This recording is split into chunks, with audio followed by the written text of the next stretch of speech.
Hi there. The bull in a china shop is an appropriate name for this trap in the Scandinavian Gambit.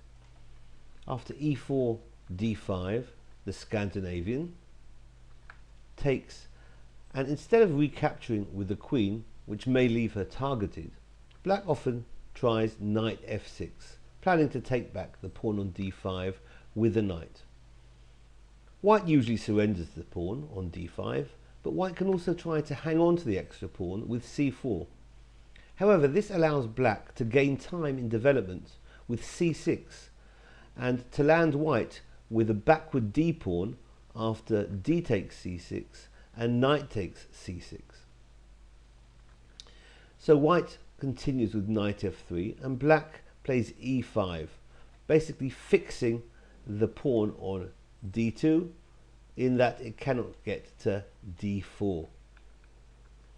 Knight c3 by white is a common mistake here, since this does allow black to try e4, pressing on with that pawn and hitting the knight on f3. White's already in a very poor, perilous position, and this move, queen e2, looking natural, certainly doesn't help white. It makes the position even worse.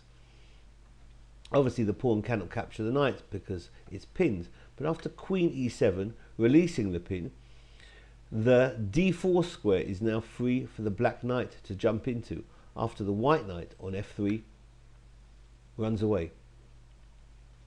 So after knight g5, knight d4 is hitting the white queen. The queen can't run to e3 because of knight c2 check, forking the queen. So the queen has to go home to d1, and white has lost several tempos already. The move h6 not only threatens the knight, but it actually softens up the f3 square, because after the knight drops back to h3, black will trade minor pieces, bishop takes h3, and after g takes h3, knight can jump in to f3 check. After king e2, black will simply castle. The rook now is dominating the d-file, and black's is dominating. White's position is ruined. White might try queen a4,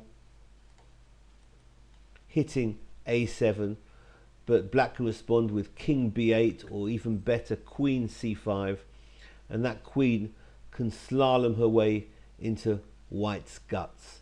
The game is in ruin for white, and it's basically game over.